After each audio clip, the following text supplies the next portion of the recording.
দৃশ্যই সমগ্ৰ ৰাজ্যতে সৃষ্টি কৰিছিল প্ৰতিক্ৰিয়াৰ নামঘৰত এগৰাকী মহিলাই সৃষ্টি কৰিছিল লংকা কাণ্ডৰ আৰু ডেৰগাঁৱৰ যি দৃশ্য সামাজিক মাধ্যমত ভাইৰেল হৈ পৰিছিল সেই দৃশ্যৰ প্ৰকৃত ৰহস্য উদ্ঘাটন হৈছে কিহৰ বাবে নামঘৰত এগৰাকী মহিলাই ভাওনাৰ অঘটন সৃষ্টি কৰিলে কিহৰ বাবে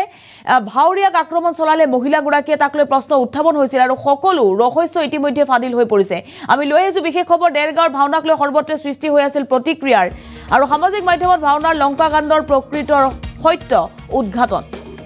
পুত্ৰৰ চৰিত্ৰ বাদ পৰাৰ বাবে মাতৃয়ে নামঘৰত সংঘটিত কৰিছিল লংকা কাণ্ড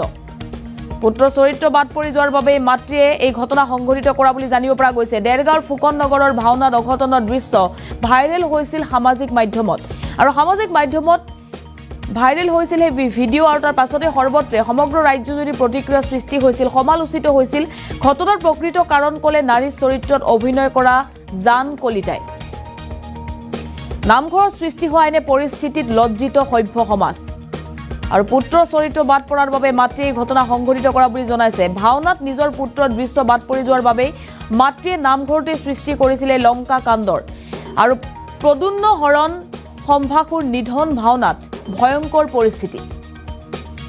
ভাওনা চলি থকাৰ মাজতে নাৰী চৰিত্ৰত অভিনয় কৰা এজন অভিনেতাক আক্ৰমণ কৰিছিল এগৰাকী মহিলাই আৰু সেই দৃশ্য সামাজিক মাধ্যমত ভাইৰেল হৈ পৰিছিল আৰু সামাজিক মাধ্যমত ভাওনাৰ লংকা কাণ্ডৰ দৃশ্য যি ভাইৰেল হৈ পৰিছিল সেই সমগ্ৰ সত্য উদ্ঘাটন হৈ পৰিছে আৰু আমি ডেৰগাঁৱৰ ভাওনাৰ দৃশ্য দেখুৱাইছো এই দৃশ্যক লৈয়ে সৰ্বত্ৰে সৃষ্টি হৈছিল প্ৰতিক্ৰিয়া নামঘৰত এগৰাকী মহিলাই সৃষ্টি কৰিছিল লংকা কাণ্ডৰ এই মুহূৰ্তত আমাৰ হাতত মন্তব্য আছে মন্তব্য শুনক কি হৈছিল প্ৰকৃততে আসলে এটো দেখাৰ কাৰণে অতিকে লজ্জাজনক বিষয় যেটো বিষয়ে ফেসবুক হওক বা সোশ্যাল মিডিয়া হওক বা বিভিন্ন নিউজ চেনেলতো বাজিছে আমি প্ৰত্যক্ষ কৰিছো এটো অতি লজ্জাজনক কথা আপুনি গুৰুদে আসলে মই লাজ পাইছো এই বিষয়ে ক'ব কাৰণে কথাটো হ'ল কি এটো আসলে নৈতিক স্খলন এটা জাতিৰ পতনৰ লক্ষণ এইবিলাক মানুহে আসলে সমাজ ধৰি ৰাখিব নোৱাৰে আৰু মহাপুৰুষ এজনৰ সৃষ্টিৰাজি সমাজত প্ৰতিষ্ঠা কৰিবলৈ যাওঁতে ইমান অশ্লীল গালি গালাজ ভাওৰীয়াক মাৰপিট কৰা নাক বন্ধ কৰি দিবলৈ চেষ্টা কৰা বা নাক বন্ধও কৰি দিছে এইবিলাকে আচলতে তেওঁ নিজৰ চৰিত্ৰবিলাকহে উদঙাই দেখুৱাইছে এইবিলাকে সমাজৰ কাৰণে একো কৰিব নোৱাৰে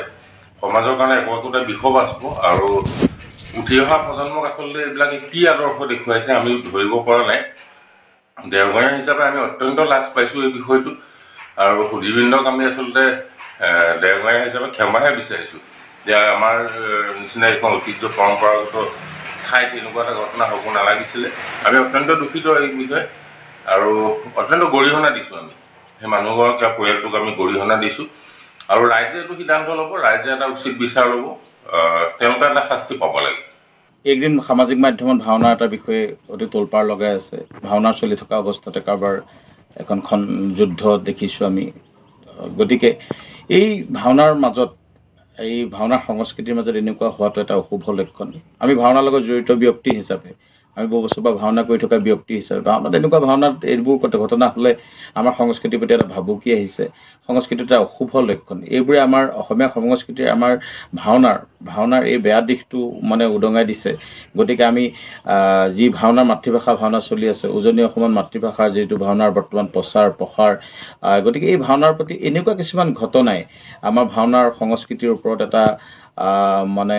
বিৰূপ প্ৰতিক্ৰিয়া আহিছে হ'ব নালাগে কিয়নো যি ঘটনাই হৈছে এই ঘটনা যাতে নহওক আৰু যি গৰিহণা দিছোঁ ঘটনাটোৰ ভাওনা চলি থকাৰ অৱস্থাত এনেকুৱা এটা হ'ব নালাগে গতিকে উচিত বিচাৰো হ'ব লাগে কি হৈছে ঘটনাটোৰ গতিকে আৰু সামাজিক মাধ্যমতো এইবোৰ ইমানেই প্ৰচাৰ চলি আছে যে আমাৰ ভাওনাৰ সংস্কৃতিৰ অশুভ লক্ষণটো বেয়া দিশটো উদঙাই দিয়া হৈছে গতিকে ভাওনাত এনেকুৱা হ'ব নালাগে আৰু আমি নিজেও ভাওনাৰ শিল্পী হিচাপে এটা দুখ প্ৰকাশ কৰিছোঁ গতিকে ভাওনাত এনেকুৱা এটা যাতে আকৌ নহওক তাৰ উচিত বিচাৰ হ'ব লাগে আচলতে এইটো দেখাৰ কাৰণে